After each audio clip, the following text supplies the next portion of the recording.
Three, Custom two, one. streaming service.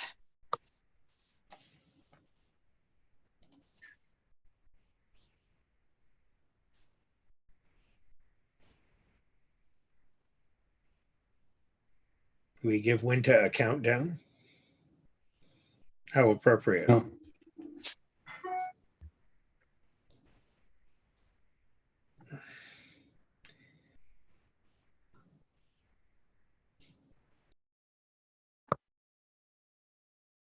We are live. Welcome. Welcome to Space Place Canada's exclusive event, Blast Off with Launch Canada, a chat about the upcoming rocket competition. I'm Winta, and I'll be your host for this evening. And I'd like to thank Kirsten Vanstone, who is producing behind the scenes, monitoring your questions and comments on YouTube, and making sure that our Zoom call runs smoothly. My one ask for tonight is to kindly hold your questions till the end, and feel free to chat amongst yourselves and do some networking. And so on that note, for our audience members, tell us where you're tuning in from tonight and what's one thing you hope to gain by the end of this event. I'll get started. I guess I can share my story with you. In 2003, I remember watching the Columbia Shuttle tragedy on TV. I was only 11 years old, and that moment changed me. It made me ask a lot of questions and lit a fire in me to find answers. So I chose a high school that focused on tech and design. It was a bit far, but it felt right. And later I went to Toronto Metropolitan University and studied aerospace engineering, and even went to grad school, which is where I am today. Now I'm here sharing my story with you all, and I'm curious, what moments shaped your path? And feel free to, like I said, drop your stories in the chat. We'd really like to hear them.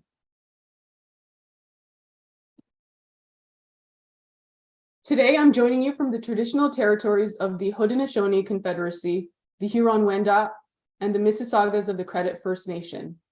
This land is governed by the Dish with One Spoon Treaty and has become a home for many diverse First Nations, Inuit, Métis, and Indigenous peoples from across Turtle Island. In just over a week, we'll be at the Treaty 9 territory for the Launch Canada rocket competition, which is part of the Stardust Festival. It's important to acknowledge that this land is the traditional territory of the Ojibwa, Ojibwe or Chippewa, Mushkegowuk, Algonquin, and Métis peoples. Many of you may be joining from different parts of Canada or from other countries. I encourage each of you to familiarize yourselves with the histories and the stories of the land and Indigenous peoples where you reside. For those new to our community, Space Place Canada is a nonprofit multidisciplinary group of space enthusiasts from various professions. Our leadership team includes astronomers, science educators, and planetarium experts. We're working to bring an iconic 21st century public planetarium back to Toronto, supporting a virtual planetarium for Canada and the world. Our mission reflects 4 main points: to serve the local community, educational and tourism needs, to promote awareness of Canadian space or space-related earth sciences, as well as STEM or STEAM successes and opportunities, to promote online curriculum-based STEAM program opportunities and activities for underserved communities, and last but not least, to spotlight educational prerequisites for employment prospects in space and on Earth in various occupations in all its programming. Next slide, please.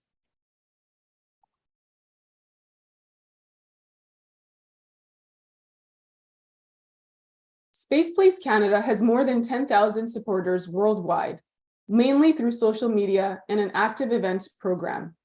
A recent Nanos poll showed that Ontarians recognized the need for Space Place Canada and its contributions to education, tourism, and research. We are able to host amazing events like these greatly due to our sponsors. And so I'd like to kick things off by thanking our Jupiter sponsors, which are MDA, as well as Larson and Tubro. And we'd like to share a brief message from MDA.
We also have Pratt & Whitney, which is a Mars level sponsor, as well as 2 Mercury level sponsors, which are Global Public Affairs and Stradia. Thanks again to all of our sponsors for your continued support of Space Place Planetarium Canada. Next slide, please. We have many more events and outreach initiatives lined up for the year, and this means that you can help us make them happen, help us reach our goal. So with a donation of $40 and your mail address, or your snail mail address, we will send you a unique planetarium music card, which enables you to download the music from the McLaughlin Planetarium, which, believe it or not, closed in 1995. At the $75 donation level and your snail mail address anywhere in North America, we'll send you a copy of An Earthling's Guide to Outer Space by Bob McDonald of CBC's Quirks and Quirks, plus, of course, all the gifts from the $40 level, including the music card. Last slide, please.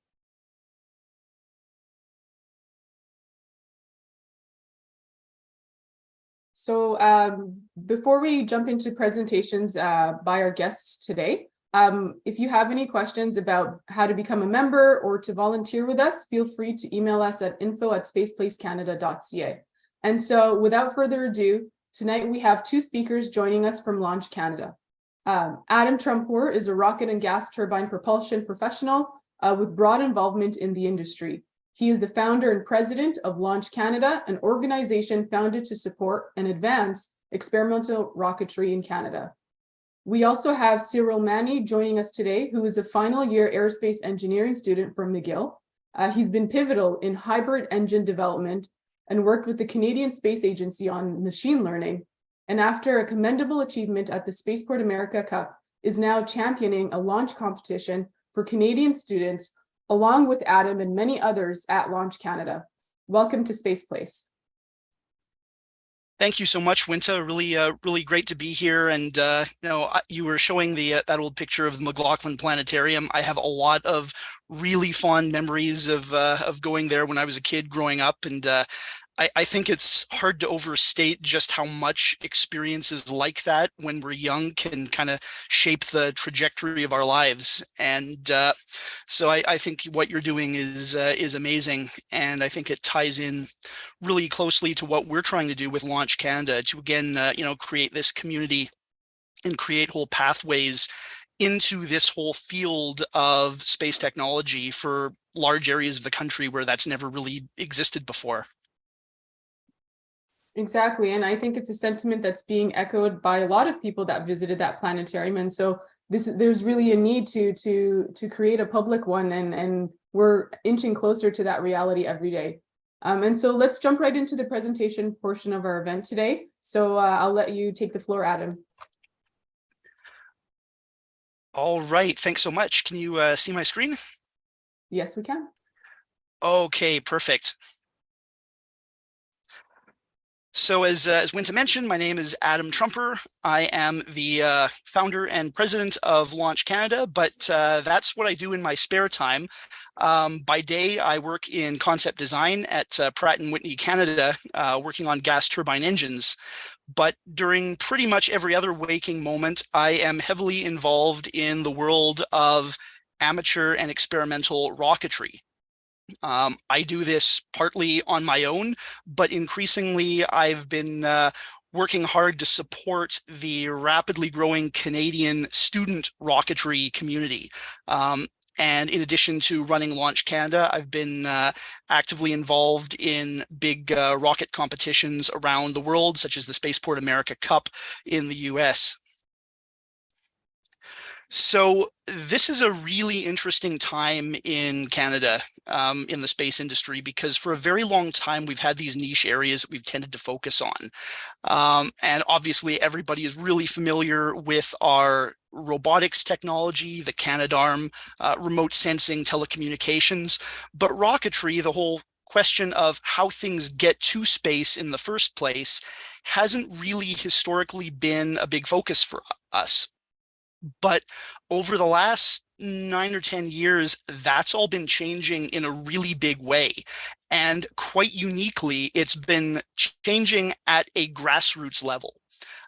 We've had a growing movement of students primarily right across the country who have been growing up watching the accomplishments of companies like SpaceX and Virgin Galactic and Rocket Lab.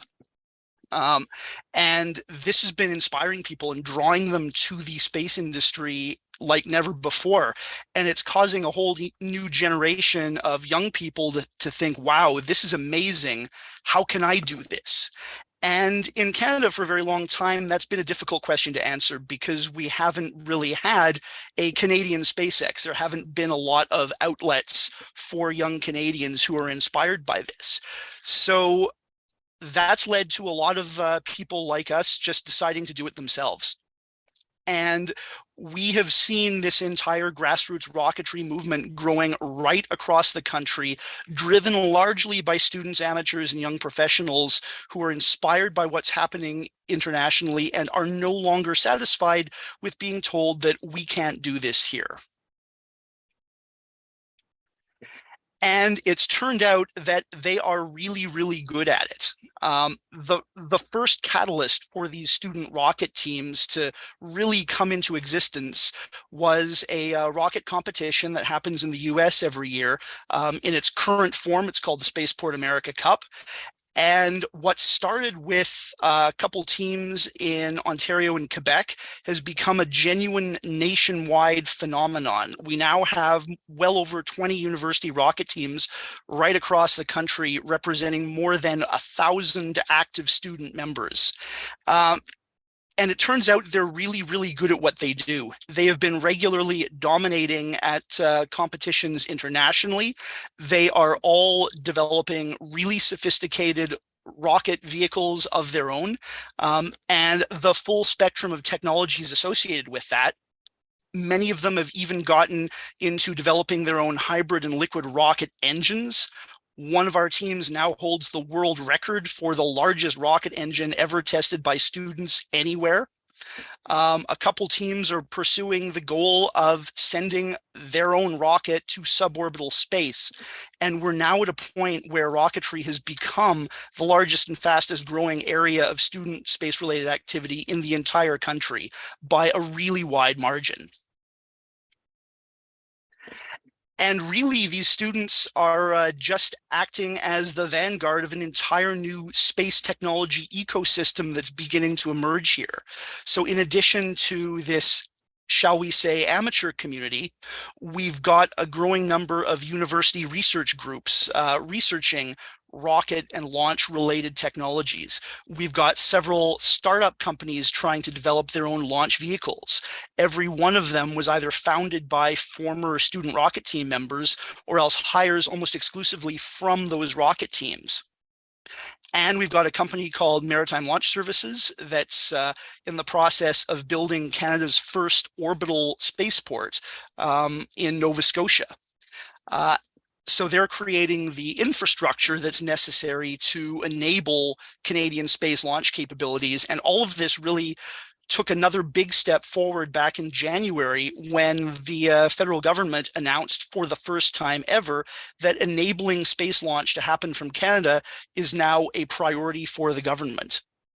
So with that being the case, what Launch Canada was really established to do is figure out how do we build the talent that we're going to need to make this happen. And our answer to this is, of course, with this grassroots rocketry movement that with very little attention has already been doing it. So Launch Canada is a not-for-profit that exists to unite and support this whole growing Canadian rocketry community.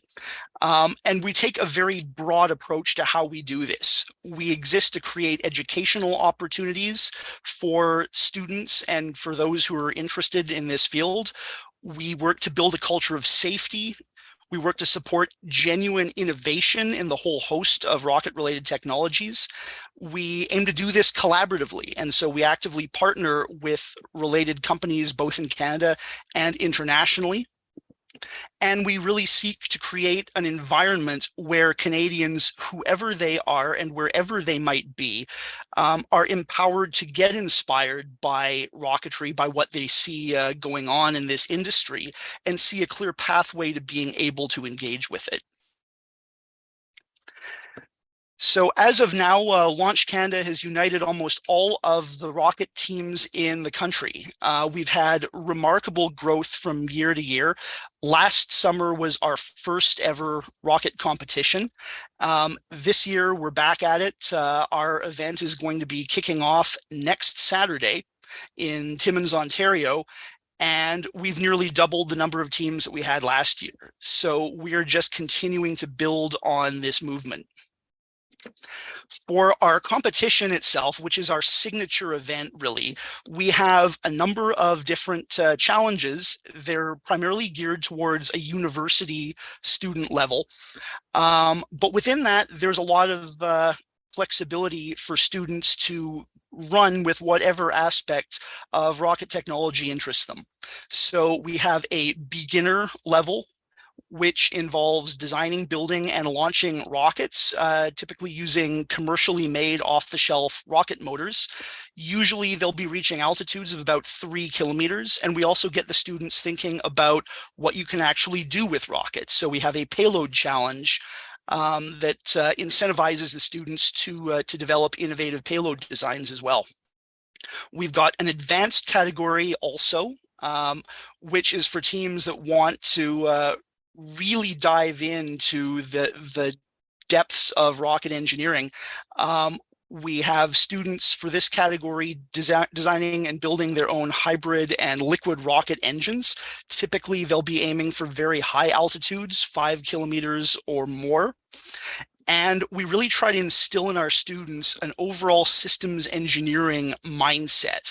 You know, these are complex systems, and so we want the students to understand how you approach developing those systems. How do you define requirements, and then make sure that what you end up with is a final product that will meet those requirements.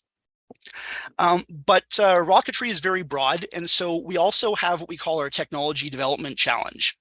And this is for teams that really want to go in depth in very specific component or subsystem level technologies rather than necessarily building an entire rocket. So we take almost more of a science fair approach for this one, and we encourage the students to actively think about what the real problems and challenges are in that industry and work to develop technologies that address those. And along the way, we want them to think entrepreneurially about what they're doing as well. So for our big event coming up next week, it opens with a conference day, or 2 days as we're doing it this year. And so this is really part conference, part trade show, and part career fair. We invite our sponsors to come out and participate, meet the students. The students will all be there showcasing their projects. We'll have safety inspections and judging taking place both of those days.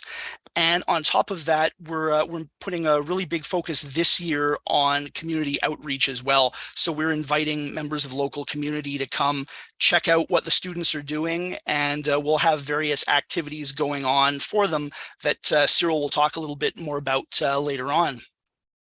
But the climax of the event, of course, is the launches themselves. And so those are going to be running throughout the week, starting August 28th at a remote site, a little over an hour outside of Timmins. And so the students for that week are going to be hard at work assembling their projects, getting them ready to fly, and then hopefully ultimately launching and successfully recovering their projects. So here's a quick overview of last year's competition, just to give a general idea of what this all looks like.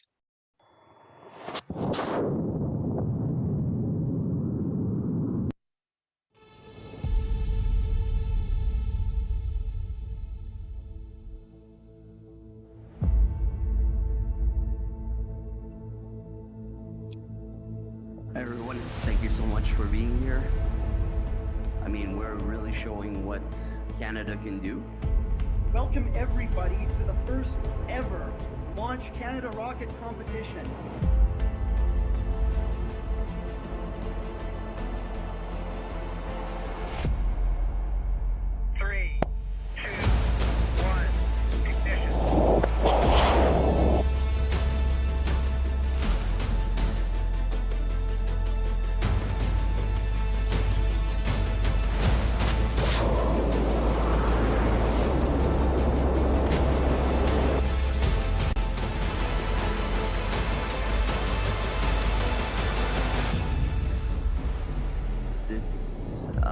not be possible without the incredible people that are here today.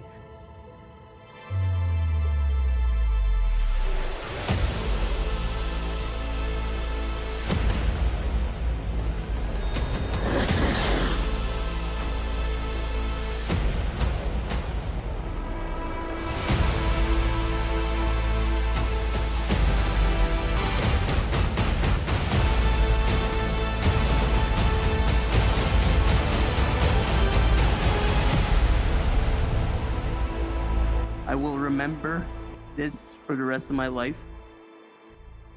Thank you so much. It really wouldn't have happened if it weren't for the incredible support of Jason and Stardust and the local community. All right, so that's kind of a general flavor of the sort of projects that that these students have been working on. But in addition to the competitive aspect, we've also been running what we call our special projects, and these are designed to take more of a collaborative, hands-on learning approach for the students. So we invite students from multiple teams to take part and work together on these sort of big, in-depth technology development projects that might, in some cases, be more than any one team might be able to do. So our first such project took place in 2021, coming out of the pandemic, where over 4 months we ran a hands-on liquid rocket engine testing boot camp for students from right across the country. And we took them through everything from how to safely handle liquid oxygen, to how to work high-pressure tubing, to instrumentation and control systems, to how you plan a complex operation and execute it.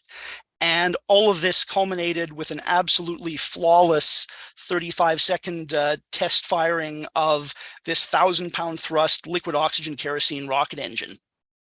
We've been following up on this with an even more ambitious project. We're now trying to develop the first ever rocket engine turbopump in the country, sized for this small engine that we previously fired, and do this with students. So we're working to give them this whole other engineering learning experience.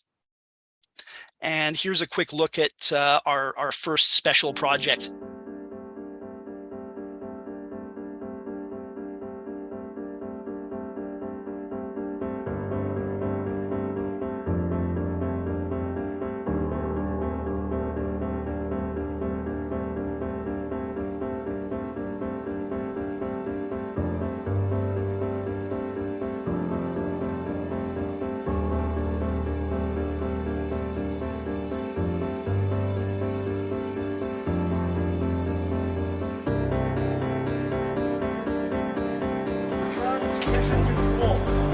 Returning to mission control.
All right, so really our big focus is on creating these kinds of opportunities for learning. So it's probably easy to look at all of this and think, well, that's all well and good, but this is a pretty obscure, specialized niche area. So why does this actually matter? Why rocketry in particular? And there are a few reasons why we tend to focus on this. And one of the big ones is simply that it's inspiring. These are really ambitious, compelling projects. And they have been attracting students to the STEM fields in a really big way for the last several years. Electronics on a workbench, don't necessarily look like much to those who don't know what they're seeing. But when people see footage on television of a rocket launch, everybody knows immediately what that is. And so for a whole new generation, they've been coming of age watching SpaceX landing Falcon 9 stages on barges and sending Elon Musk's Tesla past Mars. And this has been incredibly inspiring to a lot of people, and it's really attracting them to these fields. So we really want to harness that. Rocket projects are just about the definition of multidisciplinary as well. Every area of engineering works its way in, and usually at a really advanced level. So whatever areas of engineering are of interest to you, they tie into rocketry, and there are thousands of potential projects that you can choose to run with. And we see this from all of our students. You might get one team that's really heavy with electrical engineers, and they'll really go to town developing a sophisticated avionics system for their rocket or a really advanced payload. Others will get into advanced manufacturing, composite structures, propulsion systems. So whatever people are drawn to, it fits into to these projects. And it forces them to learn how to tackle these multidisciplinary, multifaceted projects. The aerospace industry is really all about how you manage the development of complex safety critical systems. And this is not something that students normally learn in school, but by taking on these types of projects, they're getting a taste of exactly how you do this. They also get to experience the complete cycle of designing, building, testing, learning from that experience, and then iterating. This is, again, how that industry operates. They get to go through this over a year. They'll build hardware, they'll test components, they'll decide what level of technical risk they want to take on in doing this.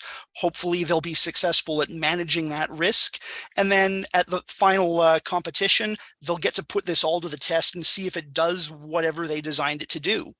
And sometimes it does, sometimes it doesn't. And when it doesn't, that's usually when the real engineering actually starts, and you'll see them starting to go through their data, go through the wreckage, go through whatever the results were, figure out what happened, learn from that, and then that becomes part of their own group's institutional memory that will help them when they go do the next thing or the thing after that.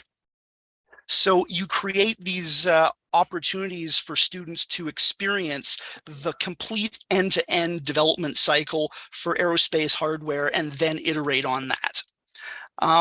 Along the way, like I was mentioning, we've seen new Canadian rocket startups emerging. That has been heavily driven by this student community. And they've been finding that they can do things far more cheaply than any company or government ever could, because they're doing it primarily out of the love of it. They're doing it to learn. And right now, what we're seeing is the scale of this is completely unprecedented. Aerospace has always been a very regional industry. Relatively few universities in Canada even have any direct aerospace content in their programs.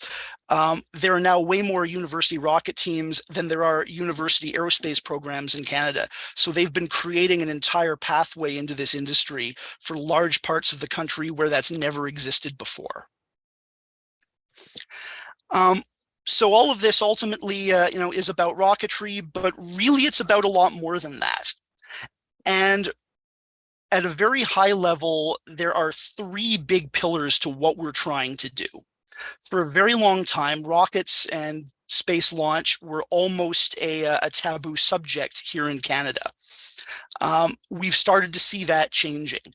And we really want to harness that and use that excitement to develop some of the most highly qualified young talent anywhere in the world.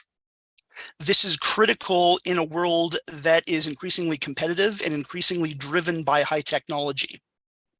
At the same time, we also need to figure out how to get better at innovating, particularly in high-tech fields that tend to be very costly and where the cost of failure can be extremely high. Innovation does mean technical risk and a certain likelihood of failure. And in aerospace, that's a difficult problem to manage because these are very costly systems. But students are really showing a way to being able to gain these experiences, trying things, failing, and learning from that failure when the cost of failure is as low as it could possibly be. But ultimately, what we're really trying to do as well is change hearts and minds. We're trying to change attitudes about what is and isn't possible for us as Canadians. For a long time, rocketry was something that was almost ruled out as a legitimate field of endeavor for Canadians. This was seen as something for global superpowers to dabble in, but surely not us. We tend to tell people in Canada to dream big, but not that big.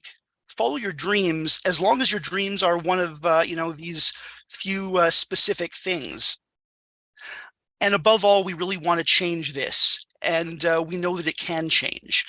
If young Canadians watch, say, a SpaceX launch and landing, for example, and it captures their imagination and inspires them to seek to understand the technology that made that possible, we don't want to say, forget it, kid, we don't do that here. What kind of lesson is that? We want to recognize that that curiosity that's being inspired in them is fundamentally good, and we want them to feel empowered to run with it. So we're here to help them turn that inspiration into experience and deep understanding, and let them know that there are those who do believe in them and who will move heaven and earth to support them. So if any of this is interesting and you want to know more, I would encourage you to reach out anytime. And at this point, I think we'll go over to Cyril to talk a little bit more about our outreach program. Beautiful. Thank you, Adam. It's always very hard talking after Adam because, he's very humble, but he's been working on this for decades. And everything he says, he means it. You can feel it, and he exemplifies it through his actions. So thank you, Adam, for allowing all of us Canadian students to get this opportunity. So I'm going to share my screen. Let me know if you see it. Okay. So do you see my slides? Yep. Beautiful. Okay, so thanks to Adam for presenting Launch Canada and opportunities for Canadian students to involve themselves in rocketry in Canada. I'm going to share a little bit more about a student perspective to these opportunities and to rocketry, and then talk about what opportunities Launch Canada is working on for outreach within the local community at Timmins and overall in Canada.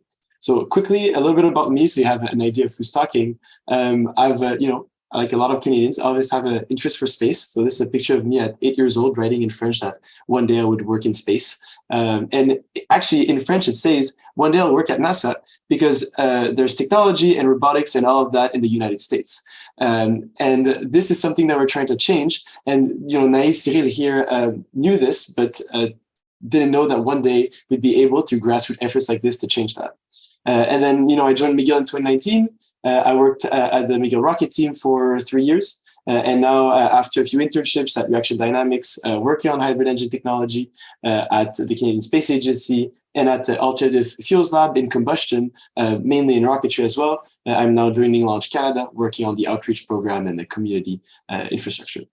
And so the idea here is of this presentation is, as a Canadian student, what does it look like, right? What are your opportunities to involve yourselves in rocketry and mainly in Launch Canada? And there's a few main branches. So we're looking at personal projects that you can involve yourself in, that you can develop. There's the extremes of Adam of building an entire rocket engine in his backyard, but there's also smaller scale projects of testing materials and such. You can do research, join university design teams, which I'm going to dive in a minute, and then do internships at Canadian rocket companies, which exist, as Adam has mentioned. And most people actually don't know that they're there, but they're doing amazing work and have world leading technology. And of course, reach and join Launch Canada. And this is what I'm going to describe from a student perspective who got the chance to involve himself in these student rocketry competitions, because Adam is organizing them and the result is amazing. And I'm able to now show, kind of what it looks like from a student perspective. So I joined the McGill rocket team in 2019. I was a freshman in university. I wanted to work on rockets. But what does that mean? It means that at McGill, 150 plus engineering, science, and art students. Actually, I just saw the latest figure. We're at 200 now. So the team is constantly growing, people from all backgrounds and all walks of life. And for many years, actually here, 6 years, we were launching rockets in the New Mexico desert. And these rockets were mostly solid rocket motors. So you purchase an engine, you integrate it into the rocket. And these are commercial engines that you buy, and you're able to add it to your rocket and then launch the rocket from the desert. And we've been successful in doing so for 6 years previous to me joining the team. And we won first place in 2018 at the Spaceport America Cup. In general, how these rockets usually work, because there's some confusion to what these students are working on. Are we doing orbital class rockets or sounding rockets? What is it looking like? Where, the point of the competition here is to make a sounding rocket. So you design a rocket that reaches a target apogee. The goal is not to go the fastest or the highest, but the most precise, because this is engineering, it's science. We want to be as precise as possible. So we reach a target apogee of 10,000 feet, 15,000 feet. And now at Launch Canada, we're nearing, 60,000 feet and more. And even, space shots eventually. So how close can you be to your apogee? How close can you design your technology to be precise and then recover it with your ground recovery vehicle? But this is where I got a chance to come in 2019. McGill was working on their very first hybrid engine. What does this mean is that, for the first time, we're not going to buy an engine. We're going to design it from scratch. And we're going to make it a hybrid engine, which is not simply a solid motor. It has a solid fuel inside, a solid propellant, and then a liquid or gaseous oxidizer that goes through, and that allows you that combustion to burn your engine and propel your rocket forward. And this is, something that has been quite developed in Canadian rocketry, these experimental hybrid engines. But it was the very first time we were doing it at McGill, and it was a very big endeavor that we were throwing ourselves in. So personally, my role was to lead the propulsion sub-team. So developing this engine, but developing an engine, if you want it to be sustainable, it's not only developing the engine, it's also developing a test site, developing procedures, safety protocols, protective equipment, reach out to academia for support. And we were able to, with the team of here, we had a few project leads, and me and Mohammed were leading kind of this research team almost of undergraduate students into developing this engine. Which, as I mentioned, is made of an engine containing the solid fuel, a feed system connecting the engine to the oxidizer tank, and an oxidizer tank that has the oxidizer into it. So, of course, I'm skipping a lot of steps here, but this gives you an idea of all the components that a team like the McGill rocket team has to work on to reach this level of experimental rocketry. So while it sounds, students working on rockets is something that's far-fetched, we are actually pushing and then developing these technologies close to something that would be applicable in reality. We then have to develop launch infrastructure. So everything from ground control to fluid systems to launch rails. And as I mentioned, the test site development, where you can see us in the corner here at 3 a.m. working together and trying to get our first proper test. So all the plumbing that comes with it and all the system infrastructure, and this means contracts, insurance, all of that, working on that side is also something that's great from student rocketry, is really something that you get to learn. So at the test site, we were able to do some cold flows to validate the plumbing system, and then some hot fires to test this engine. So it's in a rigid test stand that is meant to hold the engine and its multiple pounds of thrust, and essentially replicate the flow conditions that the engine would have to power this rocket. And once this is done, we're able to integrate the engine into the rocket, skipping a lot of steps. It looks all easy, but we're slapping it together and then heading to competition. So unfortunately, I didn't get the chance when I was in rocketry in the student rocket team to go to Launch Canada, but I can give kind of a glimpse of what it looks like in Spaceport America Cup, which is a similar competition to Launch Canada, of which Adam is also a part of. as a student team, you take a rocket, you put it in a pickup, and you drive through the country. You stop in multiple stops in different hotel rooms. You assemble your rocket, and in the meantime, you're figuring stuff out. Oh, well, this broke. We got to fix it on site. So you draw in the sand. You have aluminum shavings all over your bed. You have the engine in your bathtub when housekeeping comes in. And it's a wonderful experience because you get to really figure out stuff on the spot, a skill that a lot of people of the rocket team are using today in their everyday lives. Then you get to present your work at a conference and eventually go to the launch site to assemble your rocket, put it on your shoulder, and go to the launch pad. Then you put the rocket on the launch pad, you take a picture with the team, and then the stress comes in. You have to launch this rocket, you have your cameras pointing at it, your antenna is falling in and out of range. Adam is there to help you, and he's very patient. But at some point, eventually you have to launch. And unfortunately, when I was there, after 3 years of work, we were not able to launch. And this was due to a scrubbing issue. But this is very amazing of rocketry, is that you can do as much as you want, like as much work as possible. Something might go wrong, and you have to be able to live with it and understand that, things happen and come back next year with better things. So to give you a little idea, we still, as I mentioned, won second place in the world right after Polytechnique in our category, which is the hybrid engine category, Polytechnique being also a Canadian team from Montreal. And this is their launch, which was, I think, the one or two only successful launch at that competition for a hybrid engine. So you can see the very small dot there going extremely fast. That's what it would look like if McGill Rocket Team was able to launch a hybrid. So this gives you a little idea of what a launch would look like. And out of this, which is amazing in rocketry, is that it's actual science. You're developing things, you're doing science, you're figuring things out. And as a student, we were able to, as students, undergraduate students, publish 2 papers on the topic in modeling and in constructing this test site, and presented in Paris last year, which is great because without rocketry and without competitions like Launch Canada, we would never have the chance to do that. And the great news is that McGill Rocket Team is going to Launch Canada this year, and we are definitely looking forward to see their performance. And another important thing to student rocketry, as Adam has mentioned, is that a lot of opportunities come downstream of it. Companies are founded mostly from rocketry students, but also they allow these students to be interns there. So I got the chance to work on hybrid engine technology professionally, from going from the rocket team to Reaction Dynamics, which is developing their engine. This is me in the big bug suit. PP is important. It's good to wear it. And then, I had the chance to collaborate with the European Space Agency and the Canadian Space Agency. So it provides a lot of output for students. It's not only like in the present, you get to work on this, but you also get to build a career. And the best opportunity of all, that's downstream of all this, is Launch Canada. You get to meet people, you get to develop your network, your professional network. And I had the chance to be in 2022 in Cochrane, which was our very first competition that Adam went over. It was the first experimental rocket launch competition from Canadian soil. There's a long list of firsts that this competition had, so I'm sure this is not the only one. But we will be in 2023 in Timmins, in Ontario, not too far from Cochrane. And I'll be in charge of community outreach and the STEM activities that are targeted towards the community of Timmins. And the idea here, if you allow me, is that we are coming into this community. We are bringing our students, bringing our technology, and we are launching from there. But we don't want to just stay there for a few weeks and leave. We want to build a community, and that's the whole point of this grassroots movement, is to bring more, children, kids, students towards STEM, towards rocketry, allow them to be interested by this. So we come here, in Northern Ontario sustainably with these outreach activities to make sure that we give back to the community that gives so much to us, allowing us to come and giving us a place to stay.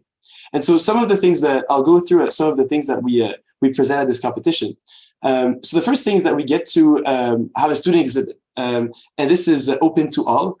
All local school children or all local families can come in the arena and come and witness the technologies of our students, both in terms of their entire rocket systems, their ground support equipment. They get to touch it, they get to play with it, and really visualize tactile what rocketry is, to inspire maybe the future generation of these rocket scientists. And a thing that we're launching this year is the Rocket Passport. The idea is that every team is mandated to develop an activity, a STEM activity, to present to these school children so that they have something to learn from each stand. I can't disclose them right now, and they're still being built, but we have things from testing accelerometers and seeing how the rocket detects how it moves on the screen, showing ejection systems for parachutes. It's really wide, it's there, it's in person, and it's physical. We also have an open conference, which students, parents, and school children alike can come and visit. At this conference, we have the chance to have speakers from all over Canada and the world, experts in their field. And the idea here is that not only are we coming with our own expertise, but we are encouraging other companies to also present their expertise here in Timmins and Ontario, so that everybody gets the chance to see what they're doing and be inspired by their work. We also get student presentations, so students that have developed really advanced technology can get to present it as well, and share to the local community in Timmins what they've done. It's almost like a masterclass of what students are capable of. And other activities that we're organizing it's cool touching rockets and talking about them, but it's even better to launch them.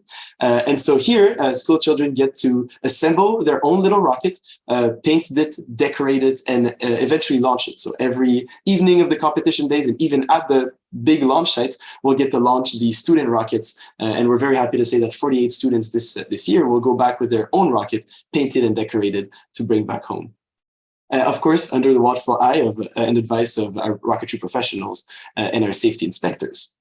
And then this Adam has touched on quickly, but essentially we also do community training and education through workshops and training opportunities with oxygen cleaning and firing real liquid engines. And finally, that's something that I was able to be a part of. Launch Canada has in the past, and looking towards the future, organizing industry tours, things that are really unique, that are usually not available to Canadian students. And this is a Launch Canada opportunity with its wide network and ramifications a little bit everywhere. Launch Canada is able to bring students in places like Rocket Lab and SpaceX, really unique opportunities, which I had the chance to participate in. And finally, Launch Canada also has a lecture series. So it's one thing to bring people in Timmins. It's also one thing to develop a small project in Timmins. But world-class expertise is also coming to Launch Canada to present their work. And all of this is available to our students on our registered website if they want to hear these legends of rocketry speak. So thank you very much. This is kind of a point of view of what it looks like to be a student in rocketry in Canada and what Launch Canada is doing in Timmins and in Ontario for its community and its outreach.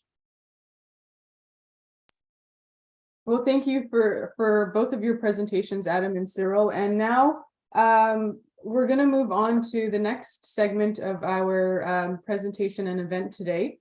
To answer Peter's question in the chat, yes, Spaceport Nova Scotia will be launching commercial rockets. And so now I'm going to take a few minutes to actually share some key takeaways from a launch that happened there just over a month ago on July 6th. A really significant event happened in the world of Canadian rocketry. The Arbalist rocketry team, a group of driven individuals from Ontario's York University, transformed their theoretical knowledge from the classroom into the very fabric of our atmosphere. So that day, and I'm sure, for example, Adam, I think you may have been there and witnessed it, they launched not just a piece of machinery, but dreams and hopes, and really a testament to Canadian innovation and ambition.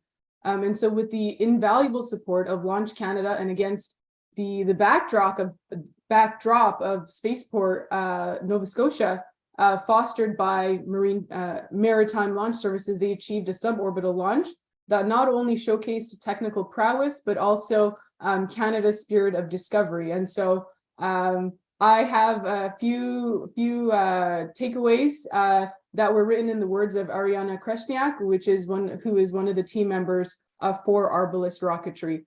And so the first comment has to do with the efficiency and the dynamics of operating small teams. And so the team's experience highlighted the challenges and strengths of working with these kinds of teams. And as Ariana put it, we were a small team. It meant we were susceptible to issues arising from the rest of our lives. And so the unity and adaptability of the team were tested at every turn.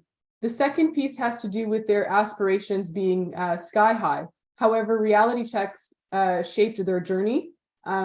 It's important, and these are again Ariana's words, to not be blinded by larger goals and to choose your goal early on and to stick with it.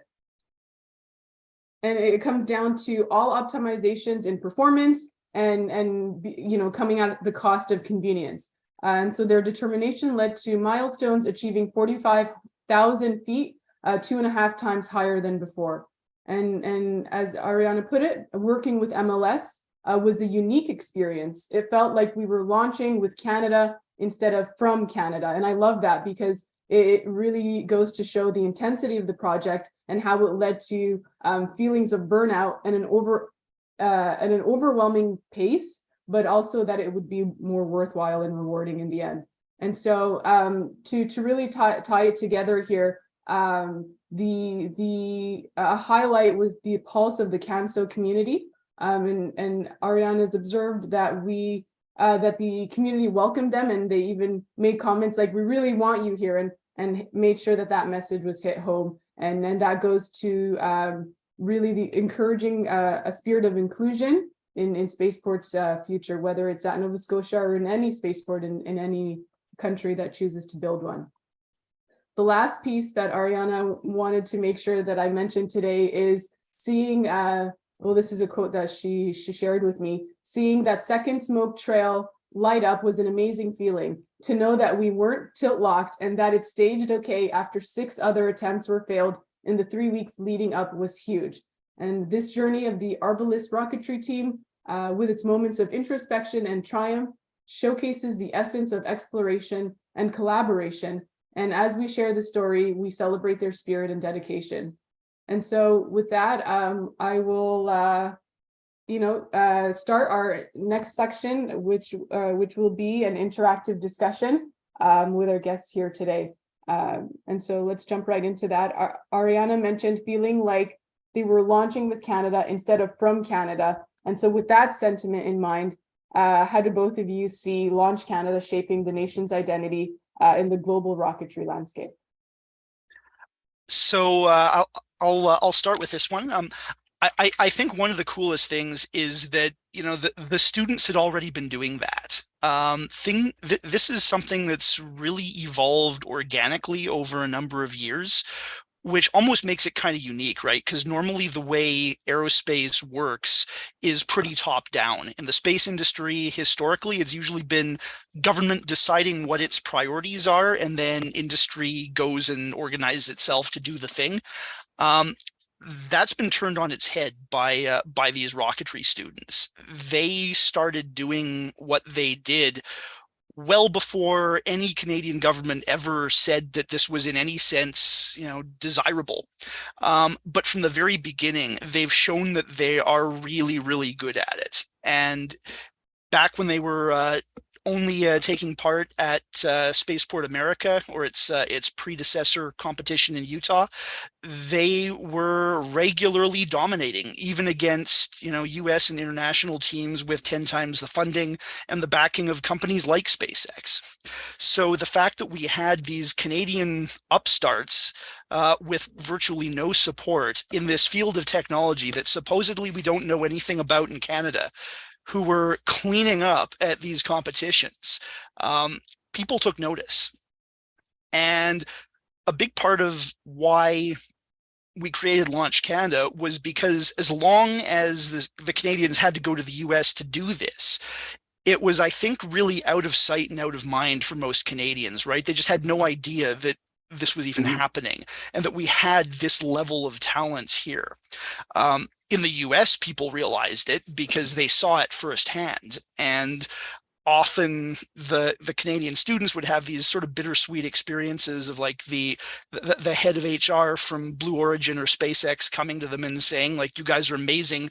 We would hire your entire team if we could, but sorry, you're foreign nationals. So like, here, have these keychains and all the best in your future endeavors. I have a foam rocket from Orbital ATK, and they said the same thing. Exactly, so right? I went home with that instead of, like a job. Yeah. And then they come back from that to a country where people don't even really know that they exist. And so more than anything, Launch Canada was created to change that. Partly because we want the students to actually feel like there are those out there who do support them and who do believe in what they can do. But also because we know that there are Canadian companies, both some of the startups like Reaction Dynamics that Cyril mentioned, but also the established companies like MDA who do recognize the quality of this talent. And so the more we can connect students with future employers and make sure that they actually have a path forward with this thing that they're clearly passionate about and clearly good at, the more we're going to be able to grow it. And it's been just absolutely wild seeing the way this community has grown. Like, just when I think we've got every university in the country taking part of it, there's been quite a few that have just somehow we find new nowhere. ones, right? Yeah, we're now getting community college teams starting up. We're getting some universities now that have two teams. So it's wild, but it just goes to show how much this is inspiring people. And I think one of the best things as well about events like Launch Canada or Spaceport America Cup is that it becomes this kind of self-reinforcing mechanism where you might have one team that's taking part for the first time, and maybe they've just built a really super simple rocket using a lot of off-the-shelf parts. They're just kind of like dipping their toes into this, but then they go to the event and they see this other team that is going to fire a 9,000 pound thrust liquid oxygen kerosene rocket engine. And this might not be something they ever would have imagined that students could do, but all of a sudden it just became real because they literally just saw it. And that starts them thinking about, maybe we could do something like that too. And so it builds and it builds. And I love that. And so when we're seeing teams and schools and students sort of uniting on a national front, coming together. So I'd like to ask this question to Cyril. When you were starting off, and you touched a little bit about test site development and trying to figure out insurance, and I won't pretend to know or go into that because I know that's a whole nightmare in and of itself. How do you go about curating some of these rocketry activities, whether it's in-house with some of your teammates or for the broader STEM community? Well, that's where the best part comes in rocketry, is that you need some people from every background. You need people that are interested in the business aspect and the legal aspect, in chemistry for the fuel mixture, in material science for the composite structure, in mathematics and simulation for the fin and the aerodynamics and the rocket trajectory. There's some for everyone. And then I'm not even touching avionics, programming, coding, the soldering that I still don't know how to do. It's crazy. Like, and that's a common theme, and I think we're all working on that. So it's okay. Yeah, I mean, it's amazing. And I've learned so much. I mean, background mechanical, propulsion, aerospace engineering, but I've learned so much from material science that I would not have otherwise. I learned how to do FEAs and CADing in the rocket team before it was introduced to me in class. So it does help your grades also. So it's definitely interesting to see like this whole ecosystem of people, especially like in a team like McGill where we're 200, with people are literally in biology working on our payload, where we had macrophages in Petri boxes. So you're working with people in every field. And one of the reasons I wanted to go to McGill was to be surrounded from people of different fields, which I wouldn't be able to do in a purely engineering school. And this is what the rocketry allowed me to do. And it was fantastic. And if I can just add about the context of being in Canada with Launch Canada, it's absolutely amazing to be able to do this at home. Not only do we recognize all the teams that are there, but then after, you get to talk to them. And like Adam said, oh, they had this beautiful engine, and you remember that. And then you see them at conferences elsewhere. In Paris, we met, I think the University of Calgary was there. We saw people from, and it just makes international friends that, oh, you're Canadian too. I saw you at Launch Canada. Right. And it fosters that sense of of Canadian, relationship, especially when you're literally having the Launch Canada conference in the Tim Hortons arena. Like, there's nothing more Canadian than having a Canadian launch competition in an arena sponsored by Tim Hortons. Like, it was just pure perfection. And I gotta say, having this community built around the Canadian image it couldn't get better. And I think that's a common thread, because I remember going to Green River, Utah for the Ezra competition, which is before Spaceport. And all the Canadians, oftentimes we would outperform some of the other teams. And so it's nice to kind of have a place to call home, rocketry home for us now. And I remember actually a team from Brazil, on the topic of safety at some point, I think, Cyril, you mentioned it, were assembling their sugar motors in the bathtub. Oh, yeah. That's all I'm going to say. But yeah, so I guess my question is around how do we tie that back into fostering our curious minds, and I think this community at Space Place can also appreciate that. How can we benefit and contribute to Canada's rocketry by building sort of like a public planetarium? So I think that, one of the things that we've really focused on with Launch Canada is trying to show people that if there's something that they're interested in, it's possible. You don't need to assume that, whether that's rockets, whatever it might be, that this thing that excites you is only for, other people in other places, that you have ways to engage with it and get involved with it. And I think community is a huge part of that. One of the things that's been really cool, like for me, as somebody who's been playing around with rockets in Canada for a couple decades now, it's kind of lonely, or at least it used to be. I definitely got used to feeling like a bit of a cry in the wilderness. When I graduated, the IREC competition didn't exist yet. So I started doing this in my parents' garage, with the support of parents and grandparents who didn't quite realize that first model rocket kit they got me when I was 7 was actually the start of a very slippery slope. Wow. But I did it myself because I had no other way to do it. But what's happened over the last several years is, I think, a growing number of us realizing that we're actually not alone anymore. And suddenly this whole rocketry community that, for a long time, I felt like I was the only one. Well, now there are 1,500 more students right across the entire country doing this. And so having places where that community can come together and realize that, no, you're not alone, you're not crazy, or well, maybe not that crazy. And there are people like you, and if you come together, you can do more than you ever could have by yourself. That's huge, and that really makes all the difference. And I think the visibility of it is also really important, because we talked about the importance of changing how people think about these things, and for a long time it was just really easy for people to say, well, how could we possibly build rockets in Canada? There's nobody here who knows how to do that. Can't say that anymore, because it's you've got these massive events with huge numbers of students all doing really impressive work. And so the idea that we couldn't do this here is provably wrong.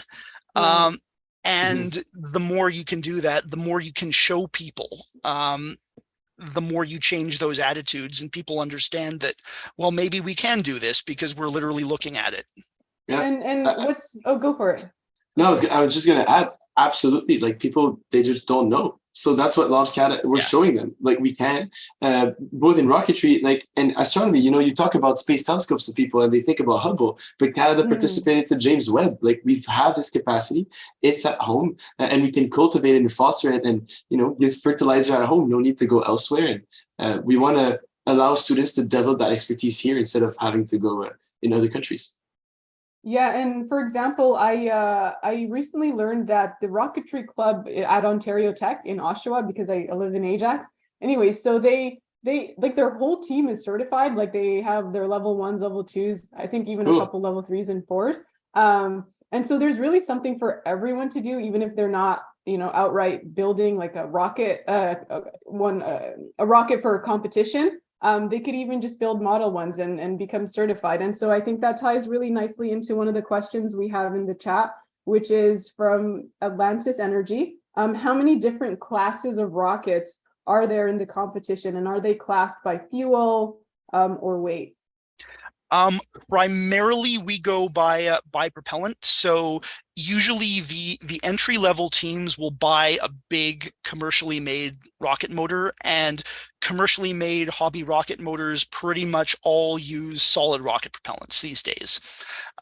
So these are much bigger versions than the kind of like little rocket motors you can buy in hobby shops, but they're the same basic principle. So that's what we call our basic challenge. So teams that are using these commercially made motors are taking part in the basic category. If teams want to do more advanced work, particularly work involving their own propulsion systems, we are open to what students want to do. Really, the whole idea behind the Launch Canada competition was to tell the students that, let us know what's interesting to you, and we will figure out how to create an environment where you can do it. And so for the advanced category, typically this is going to involve teams building hybrid or liquid rocket engines. But we're not overly rigid in our categories, like Cyril was mentioning, with the importance of systems engineering, defining your requirements, and then being judged based on how effectively you do that thing that you said you were going to do. That's kind of the biggest focus. Other competitions like Spaceport America are a little bit more rigid in how they define things. So they've got categories based on altitude. So they've got 10,000 and 30,000 foot categories. And within those, they've got categories for solid rockets, hybrids, and liquids.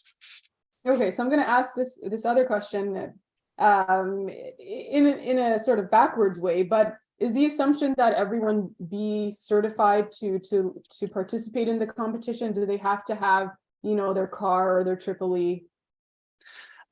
Short answer is no. So first of all, organizations like CAR, the Canadian Association of Rocketry, primarily focus on these commercial off-the-shelf rocket motors. Experimental rocket propulsion in particular is a pretty specialized area, and most of the hobby rocketry organizations don't go too much into that. We do, and that's really a big part of why we created Launch Canada, because for teams that want to do something outside of what the hobby rocket organizations do, there was sort of no avenue for them to do that here.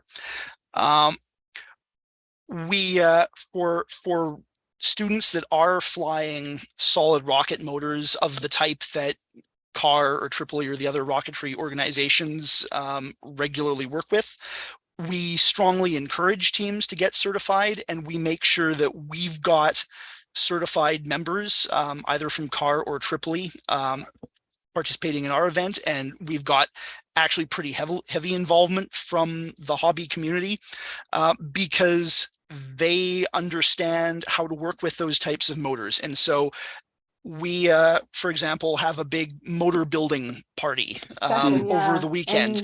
We're not going to give students these big rocket motors that they've never touched before and say, go play with it. Right. We always make sure there are adults in the room, and so they will have experienced people who will take the students through how you actually do this.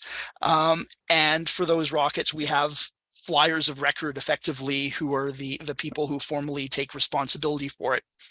But we always encourage the students to get certified, even if it's not the one of the higher level certifications for the really big stuff. Yeah. Absolutely. And, building a small rocket will teach you a lot of really valuable lessons.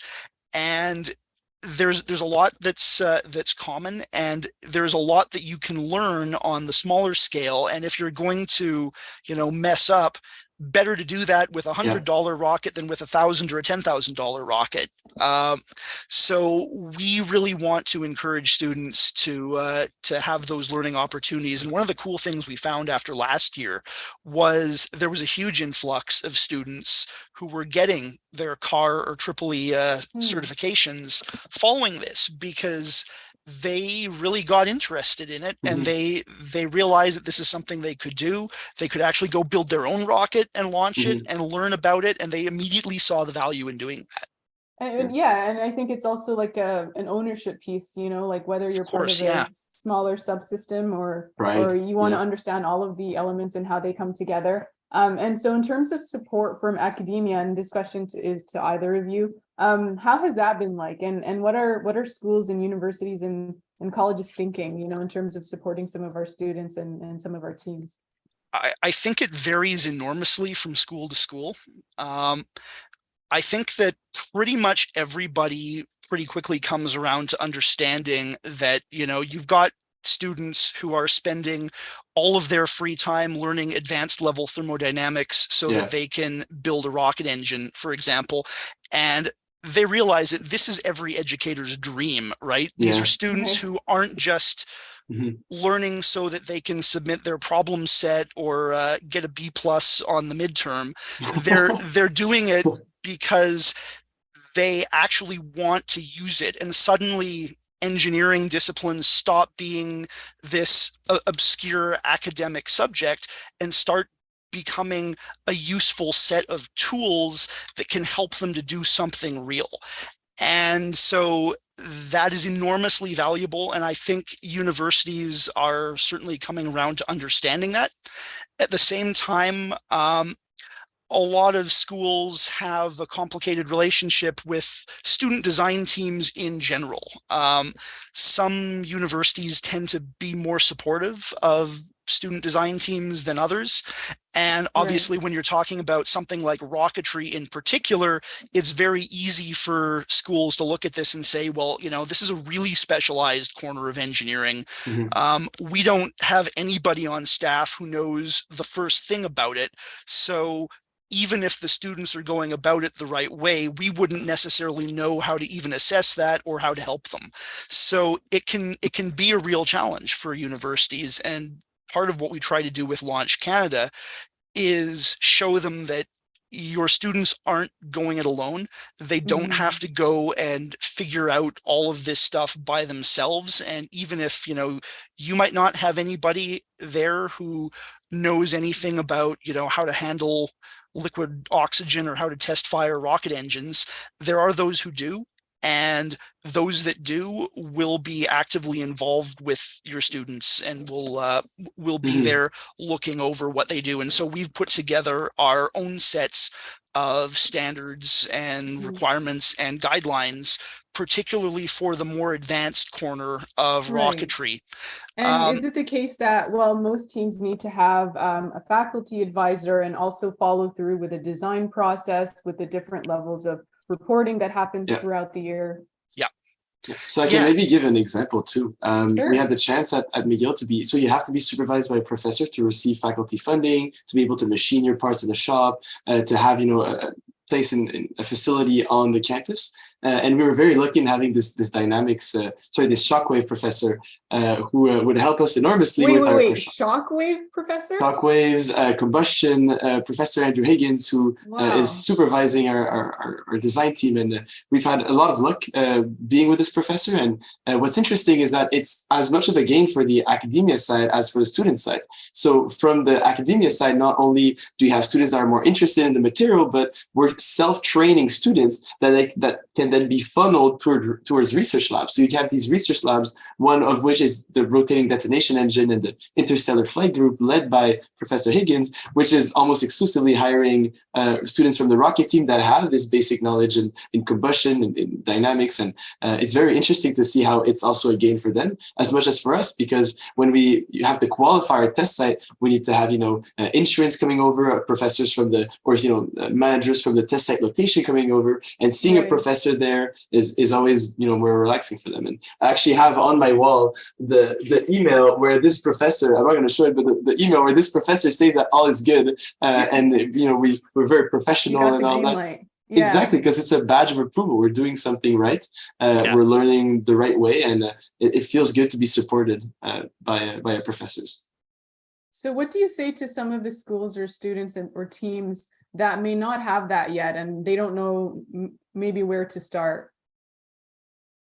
Well, there's a lot of resources online. One thing is, a lot of what we learned at the McGill Rocket team was self-taught. So there's Rocket Propulsion Elements, which is a sacred book of rocketry. You can learn a lot of it online through, hobby websites. And then there's Launch Canada, where the whole point is education, teaching, and Adam has shown beautiful videos of these of the LR 101 test, where you basically learn to build a liquid engine, the entire test site, all the procedures, and this is provided to the students. So there are a lot of opportunities other than depending on faculty, and most of the work that you end up doing in a rocket team is self-taught, and that's an amazing skill that you get to learn early on in your academic career that's going to help your entire life and your career. I think as well, it's always important for students to start a dialogue early with their university.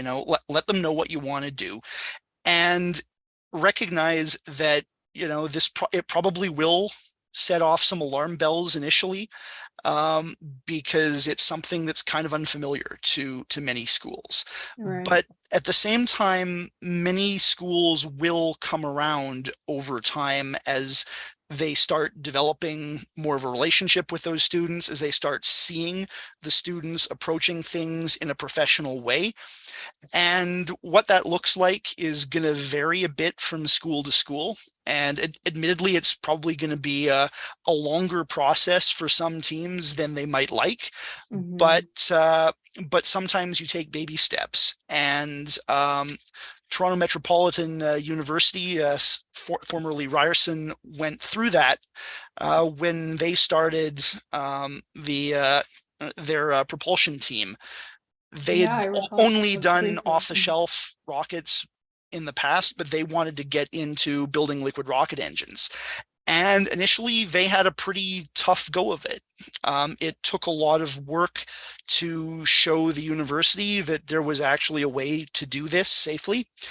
And they were very patient. They were willing to play a long game. They started doing a lot of the design work, but kind of deferred the more hazardous testing until later. They started getting into flow testing rather than full-on engine firing, so they were able to kind of take baby steps.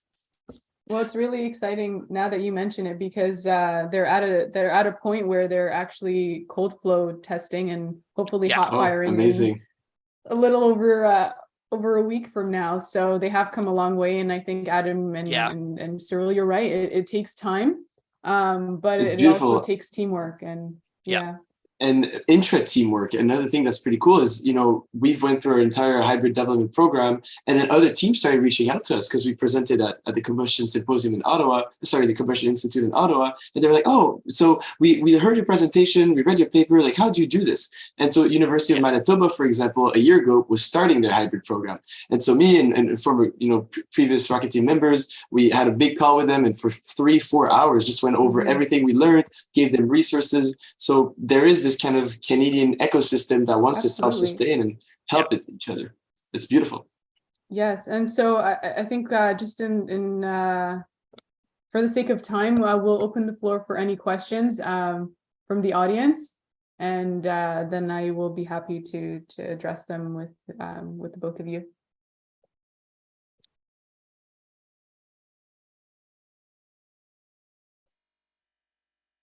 Questions are in the chat, Minta.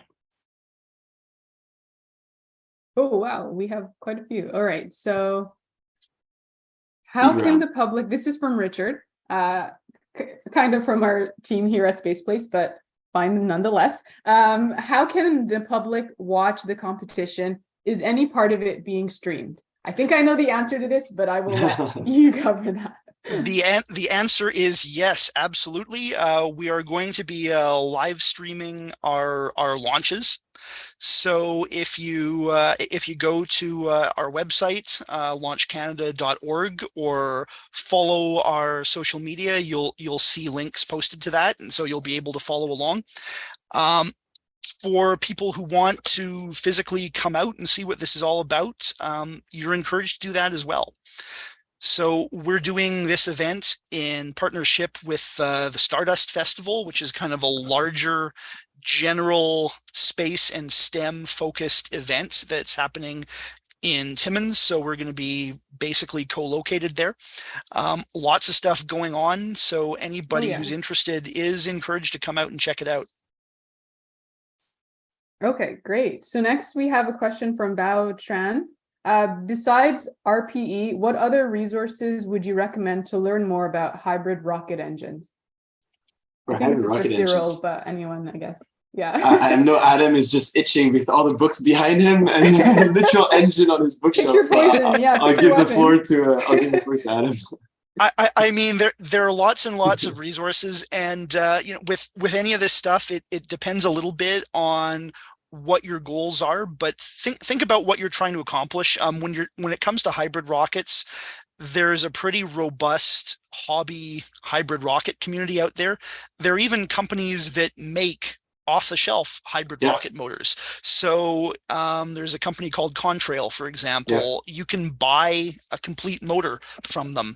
And that might be, less satisfying than trying to build your own, but it's a great way to learn a little bit about the technology, see how they tend to be designed. Rocketry organizations, particularly the Tripoli Rocketry Association, allow hybrid rockets at their events. And so you'll find a lot of people who take on their own hybrid rocket projects. You can find how to reach out to those individuals online. Lots and lots of people you can speak to. If you want to go a little bit more in depth, there are actual textbooks on hybrid rocket design and combustion dynamics and all of these things. So there are a lot of ways you can approach it, depending on whether you want to just do like a Mythbusters quickly build and fire a hybrid rocket, or whether you want to actually make this a real in-depth engineering project. So whatever you're looking to do, there are different ways to do it. Yeah, and what's interesting is a lot of this is experimental, so the books will point you to doing more testing, and so I'll let you to expand on that if you like. Yeah, I mean, there's nothing. Always remember, educate yourself about the safety aspects of what you're doing first and foremost. And I guess the standing piece of advice I always give to people who want to get into more experimental rocketry is be humble. Go into it assuming that there's a lot that you don't know. Go into it assuming that the brilliant idea you have might actually have some fatal flaw that you just don't know about. And rather than assuming that you're a genius and your design is amazing, assume that there's something you're missing, assuming you're about to make a rookie mistake, and then try to figure out what that is. Reach out to people, educate yourself, take every opportunity to do that. And once you've done that, and you still can't find the holes in your design or in your approach, then that's parachute. Or your parachute. could be physical holes. That's how you know that okay, maybe you're ready to take this forward. Yeah. All right. So this last question. Yeah. So if I can just add, go for it. Go for it. Just add one of my favorite quotes from a recent movie I've seen 4 times. Oppenheimer said that theory only brings you so far. So at some point you have to do some testing and stay humble, but the testing is critical. Yeah. And it's an iteration process too. So absolutely. All right. So this is the last question from Ali. What's the best way to get engaged in future space opportunities? There's always this question, and I love it because that's really the goal of having these sessions. People want to be employed. So yeah. I mean, that's an incredibly broad question, and it's, there's sort of no one answer to that, but depending on what aspect of space really interests you, there are a whole lot of ways to get involved. Obviously, the path that I am most familiar with is amateur and student rocketry. And so if that's the side that's of interest, if you're a university student, then see if your school has a rocket team or has some other teams. There are other space related competitions as well, doing CubeSats or rovers. So if any of that interests you, try to connect with like-minded people and give yourself the chance to build some of that practical knowledge, because nothing will serve you better on a job interview than demonstrated practical experience and skills. Most people coming out of school don't have that. And so if you can say that I don't just know the theory of how to design a rocket engine, I've actually built one, and here's a video of it firing, and here's us winning first place at Launch Canada with it, that puts you in a whole other category. And also, there's a full host of Canadian Space Conference that are popping up. We had the Canadian Space Conference in Concordia, Montreal. We had the Interstellar Symposium recently. So a lot of at McGill. So a lot of conferences are happening. Shameless plug. We even have you can send us your email on the launchcanada.org. You can put your email address and we'll keep you informed. So there's many ways to stay involved. Follow our page on LinkedIn, page on Twitter, and we'll be sure to update all of you on what's going on. Perfect. And we're always, welcoming people to reach out anytime. If any of this stuff is interesting to you in any way, whether you are a student, high school student, just kind of thinking about what you might want to do, company looking to hire people, you can reach out to us and we'll absolutely help you out. All right. So any last words or insights from the both of you before we end today? Well, I just want to say again, Winta, thank you so much for having us here to spread the message. For sharing and for coming. It's been really great having both of you here. Anytime, we're all about cultivating this community, and Space Place Canada is doing such good things to do that as well. So it's kind of a no-brainer for us to be here and work together. And we're looking forward to future collaborations. Absolutely. All right, great. Well, thank you both again. And before we wrap up today, I want to give our audience a heads up about something special. We have upcoming online events, including a special night featuring eclipses on October 3rd, which is quite a ways from now, but mark your calendars. Check out our website at spaceplacecanada.ca as often as you like for our updates, or you can also follow us on social media, Instagram, X, Facebook, and LinkedIn, or just do the thing and subscribe to our YouTube channel, which is where we've been hosting today's event and some of our other events. Again, thank you everyone for joining us. It's always a pleasure to share some of these moments of discovery with you and with such a passionate community. If you liked it, please subscribe for more. And until next time, take care and keep exploring.